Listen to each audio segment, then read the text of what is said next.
Pendant des décennies, le pouvoir et l'influence au sein d'une école se mesuraient probablement à l'épaisseur des murs du bureau de la direction. Ou peut-être à la sévérité du règlement intérieur, oui. C'est ça. Mais aujourd'hui, selon le document sur lequel on va se pencher, le véritable centre névralgique réside dans un objet beaucoup plus modeste. Un objet qu'on a tous en tête, je suis sûre. Absolument. Quand on franchit les portes d'un établissement scolaire, il y a toujours ce même décor. Le bruit des pas, l'odeur de la craie ou du marqueur, et surtout, ce fameux tableau d'affichage en liège. Ah oui, le panneau près de l'entrée avec la vitre un peu rayée. Exactement. Avec ses punaises colorées, le menu de la cantine de la semaine dernière ou le calendrier des vacances. C'est un grand classique. Spontanément, c'est l'image exacte qui vient en tête quand on pense à la communication d'une école. Un outil purement fonctionnel, quoi. Et très administratif. Voilà. Presque figé dans le temps. C'est une image très évocatrice. Et ça représente parfaitement ce qu'a été la communication scolaire pendant très longtemps. C'est-à-dire? Une approche extrêmement binaire et surtout très descendante. D'un côté, l'institution détient l'information, et de l'autre, le public. Les élèves, les parents, tout ça. C'est ça, le public la reçoit de manière totalement passive. C'est vraiment le degré zéro de l'interaction. On pose une feuille et on espère qu'elle sera lue. Ouais, une simple transaction asymétrique sur un bout de liège. Sauf que si on gratte un peu sous la surface de ce vieux tableau, on découvre une réalité tout autre. Complètement différente, oui. On entame aujourd'hui une nouvelle immersion, une exploration approfondie, et l'objectif, c'est d'analyser un document absolument fascinant. La conclusion générale du module ADM 301. Voilà, c'est un texte dense qui se penche sur la communication institutionnelle, mais avec un focus très spécifique sur les écoles et les centres de formation. Ce qui n'est pas si courant à analyser en détail. Non, c'est clair. Et la mission de notre analyse aujourd'hui, c'est de comprendre comment et surtout pourquoi la communication dans ces structures a muté. Et muté de façon presque silencieuse, hein. Oui, pour devenir l'outil de gouvernance le plus puissant à leur disposition. Et le contraste entre notre vieux souvenir du tableau en liège et la réalité décrite par ce module, il est saisissant. Ah oui, c'est le jour et la nuit. Le module ADM 301 balaye complètement cette vieille notion de passivité. On assiste à l'enterrement de la vision artisanale. Pour entrer dans une vision hautement stratégique, C'est une véritable révolution culturelle dans le monde éducatif. La communication n'est plus la cerise sur le gâteau administratif. c'est carrément devenu la recette. Exactement. Bon, décortiquons tout ça. Le module ADM 301 affirme d'emblée que la communication n'est plus du tout une simple diffusion d'informations. Non, c'est fini ça. Le texte parle d'un levier stratégique incontournable pour construire une identité forte, renforcer la crédibilité, tout ça. Et instaurer un climat de confiance durable. Voilà. Et en lisant ça, l'analogie qui m'est venue spontanément, c'est celle de la réputation d'une personne dans un petit village. Ah, c'est une bonne image, ouais. C'est pas seulement ce que cette personne dit faire de bien. Ce sont ses actes quotidiens, la cohérence de son discours, son aura. La confiance qu'elle inspire de manière globale, quoi. C'est ça. Mais, et c'est là que je m'interroge sérieusement, est-ce qu'un établissement scolaire peut vraiment construire une identité forte de la même manière qu'une grande marque de vêtements ou d'électronique? C'est la grande question. Bah oui, on parle d'éducation là, pas de vente des baskets. Est-ce qu'on doit aller jusque-là? Ce qui est fascinant ici, c'est justement ce glissement sémantique qu'opère le document. Il faut bien comprendre la nuance pour pas tomber dans le cynisme commercial. C'est le risque, ouais. Le texte nous explique qu'il faut passer d'une logique de transaction, par exemple donner une date d'examen, à une logique de relation. Donc créer de la confiance. Exactement. Et pour ta comparaison avec une marque commerciale, la dynamique est similaire, mais l'enjeu est diamétralement opposé. Parce que les conséquences ne sont pas les mêmes. Voilà. Une marque vend un produit de consommation. Une école, si on ose utiliser ce terme, propose un avenir. Une citoyenneté, une insertion professionnelle. C'est ça. L'enjeu est infiniment plus lourd et immatériel. Sans cette crédibilité, sans cette identité claire qui inspire confiance, le message éducatif lui-même perd de sa force. Donc si je comprends bien, la pédagogie a besoin de la communication pour exister. Complètement. C'est pas juste l'emballage du projet éducatif, c'est la condition préalable à sa réussite. Exactement. Et c'est vraiment le point de bascule du module ADM 301. Prenons un exemple concret pour illustrer ce mécanisme. Je t'écoute. On décide d'implanter une nouvelle méthode pédagogique. Disons, un système d'évaluation sans notes pour réduire le stress. Oula, un sujet sensible en général. Très sensible.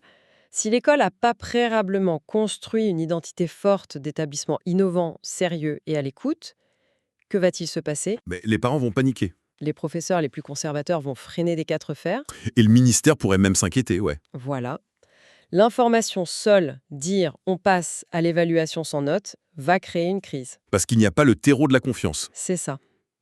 En revanche, si la relation de confiance est déjà là grâce à une communication institutionnelle solide, l'information sera perçue comme une évolution logique. Une évolution positive même. Tout à fait. La communication prépare le terrain mental sur lequel la pédagogie va pouvoir pousser sereinement. C'est une perspective qui change tout, honnêtement. La confiance agit comme un amortisseur de choc face aux nouveautés. Ou face aux crises. Et le document insiste sur un point crucial. Cette confiance, elle se décrète pas du jour au lendemain avec un beau logo rafraîchi, hein. Ah non, surtout pas. C'est pas juste du marketing de façade. Elle doit être durable, et elle s'adresse à ce que le texte appelle l'ensemble des parties prenantes. Ce qui fait beaucoup de monde. Absolument tout le monde. Des élèves aux professeurs, en passant par le ministère, les collectivités locales et bien sûr les parents. C'est un écosystème d'une complexité folle en fait. Et chaque prise de parole, chaque email, chaque réunion compte pour asseoir cette crédibilité. Et c'est là que la stratégie devient un vrai exercice d'équilibriste.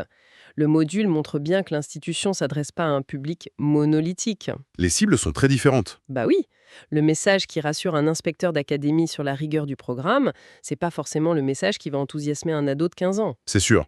Le défi, c'est de maintenir une identité unique tout en adaptant son langage à des récepteurs aux intérêts divergents. Alors justement, quand on réalise l'ampleur de la tâche, on se demande comment on articule tout ça au quotidien. C'est la grande question de l'opérationnel. Le texte du module ADM 301 aborde très clairement les formes internes et externes de la communication. Oui, il fait bien la distinction. Et il y a cette idée forte, que je trouve presque philosophique, qu'une identité ne peut pas être une simple façade brillante pour les plaquettes publicitaires.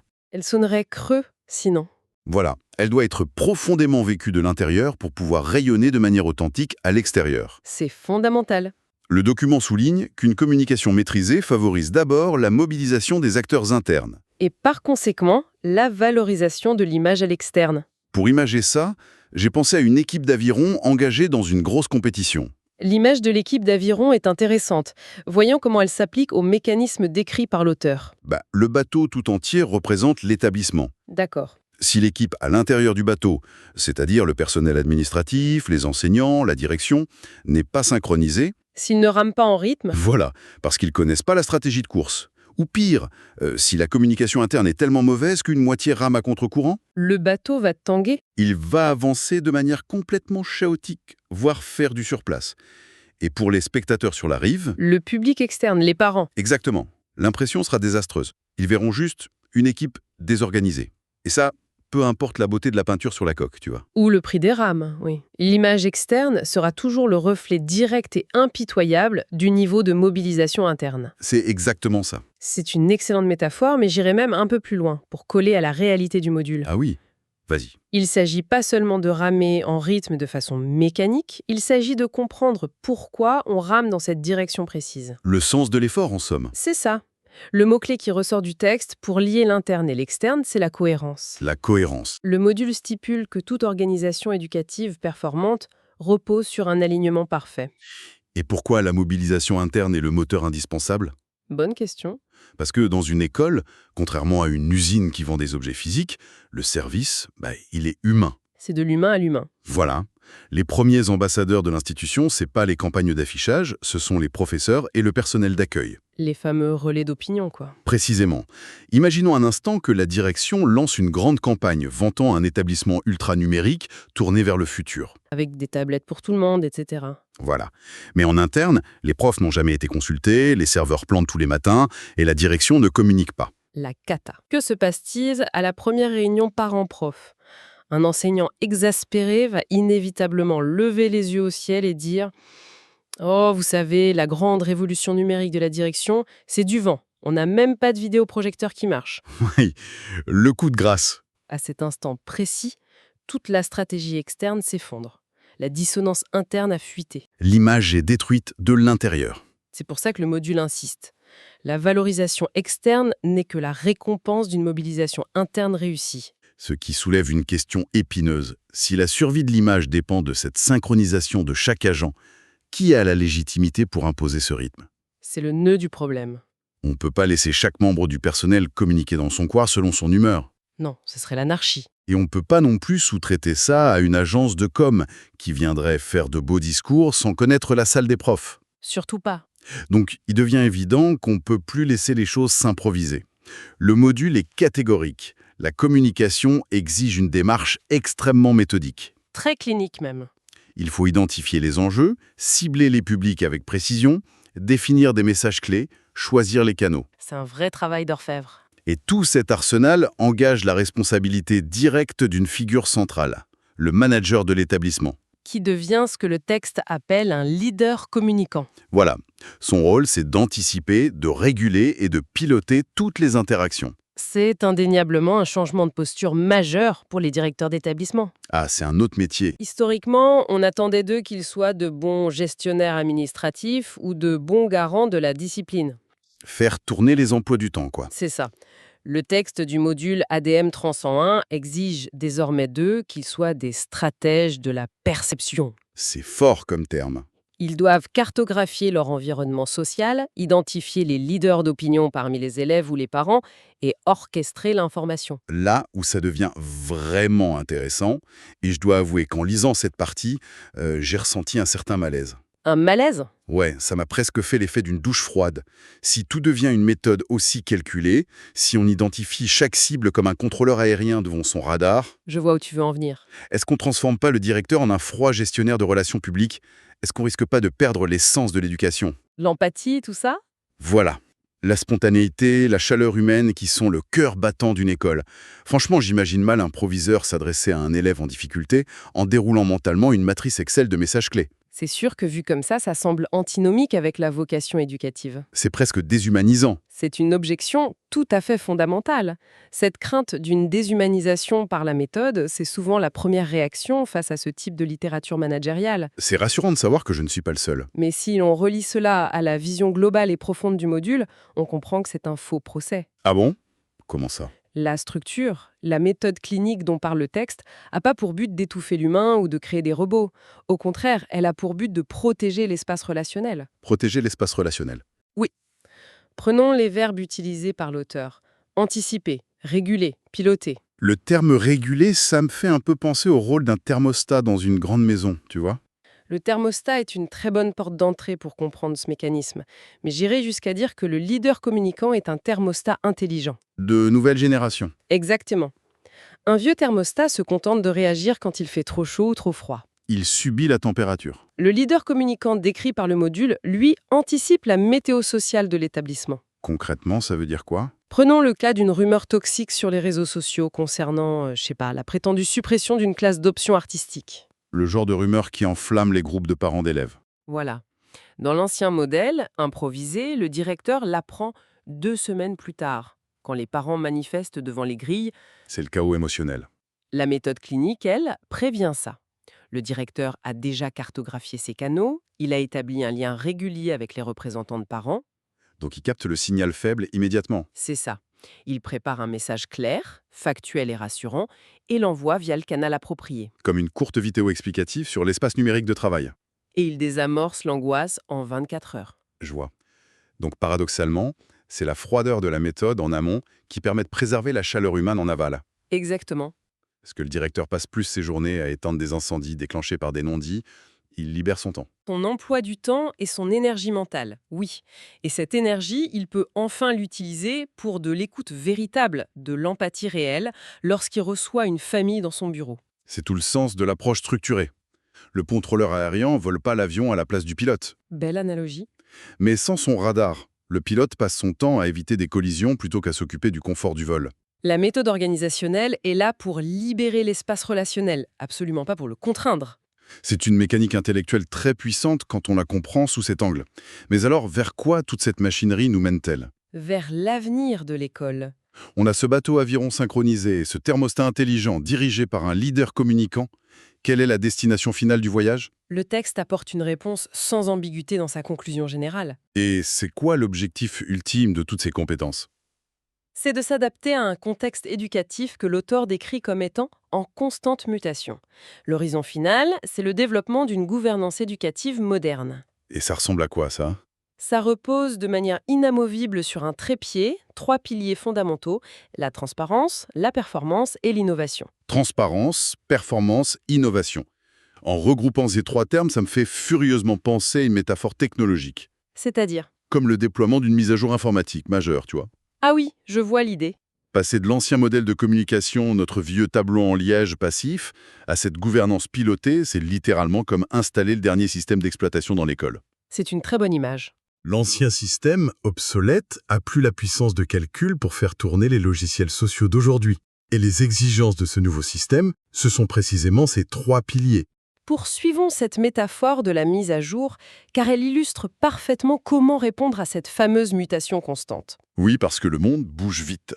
Le monde de l'éducation n'évolue plus du tout en vase clos derrière ses hauts murs. Il est percuté par les évolutions numériques, par des attentes sociétales très fortes. Les crises sanitaires, les réformes en cascade. Dans ce contexte de secousse perpétuelle, la transparence dont parle le module, c'est l'équivalent de l'open source en informatique. Le code doit être visible par tous. Aujourd'hui, si un établissement prend une décision disciplinaire ou modifie son mode d'évaluation sans en expliquer clairement le cheminement intellectuel aux parents, le système rejette la mise à jour. Ça crée un bug.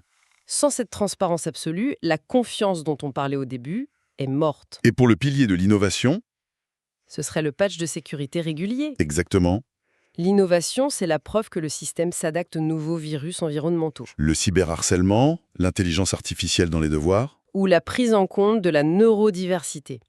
L'école doit non seulement s'adapter, mais elle doit impérativement communiquer sur le fait qu'elle s'adapte, pour pas paraître obsolète. Et le dernier pilier, la performance. Ça représente la vitesse de traitement du système. Et attention, le texte limite pas la performance au simple taux de réussite aux examens, hein. C'est plus large que ça. Beaucoup plus large. Il s'agit de la performance globale, le bien-être des élèves, le climat scolaire, la capacité d'inclusion. Le module démontre donc que sans l'articulation de ces trois piliers, via une com maîtrisée, le système école finit par planter. Incapable de répondre aux requêtes de la société moderne. La communication institutionnelle n'est donc pas un luxe, c'est le code source de la survie organisationnelle. Alors qu'est-ce que ça signifie concrètement si on prend un peu de hauteur sur l'ensemble de notre analyse ? Ça remet tout en perspective. Ce document nous prouve que la communication est à des années-lumière d'être une tâche administrative annexe ou un vernis esthétique. Elle est littéralement la colonne vertébrale d'un établissement. C'est l'outil chirurgical qui permet de mobiliser les équipes, d'éviter que le navire tangue et de construire une relation de confiance blindée. Et d'incarner une vraie transparence face à un monde dont la seule constante est le changement. Dans l'écosystème d'aujourd'hui, savoir communiquer, c'est plus seulement savoir parler, c'est savoir diriger. C'est la synthèse parfaite de la philosophie de ce module. L'institution a perdu son autorité automatique, quoi. Elle peut plus se contenter d'enseigner de manière descendante. Elle doit expliquer son enseignement, justifier sa légitimité, rendre des comptes. Et embarquer toute sa communauté dans une vision partagée. Le savoir-faire pédagogique, bien qu'essentiel, est devenu aveugle s'il n'est pas soutenu par un savoir-le-faire savoir stratégique. Le savoir-faire pédagogique, soutenu par le savoir-le-faire savoir, c'est une formule qui résume brillamment les enjeux. N'est-ce pas? Mais avant de clore cette exploration détaillée, il y a une dernière réflexion, peut-être un peu vertigineuse, qui émerge de notre lecture. Je t'écoute. Le texte nous démontre que cette maîtrise de la communication permet de piloter l'établissement dans la tempête et de soutenir l'innovation. Oui, c'est l'idée centrale. Mais il est tentant de pousser la logique un cran plus loin. Si un manager éducatif devient un expert absolu en communication, maîtrisant à la perfection l'art de façonner la perception du public. Tu veux dire sur ce qu'est la performance et l'innovation? Voilà. Est-ce que la stratégie de communication pourrait finir par inverser le rapport de force ? Ah, Pourrait-elle finir par dicter la pédagogie elle-même, plutôt que de s'en faire le simple écho ? c'est une vraie dérive possible. Si afficher une image de constante innovation devient une condition de survie, l'école risque-t-elle pas de choisir des projets uniquement en fonction de leur potentiel marketing, ou de l'impératif du message tient véritablement la barre du navire ? C'est le grand défi à venir. Le modeste tableau en liège de l'entrée a acquis un pouvoir si structurant qu'il est légitime de se demander si, à terme, c'est pas lui qui finira par dicter l'écriture des programmes scolaires. Une belle piste de réflexion pour tous ceux qui s'intéressent à l'avenir de nos écoles. Il est essentiel de toujours garder un esprit critique, d'analyser les rouages des institutions qui nous entourent. Et de continuer à questionner avec curiosité la mécanique de l'information. Un grand merci pour l'attention portée à cette immersion au cœur des stratégies éducatives modernes. On se retrouve très bientôt pour une nouvelle plongée dans l'analyse des idées qui façonnent notre société.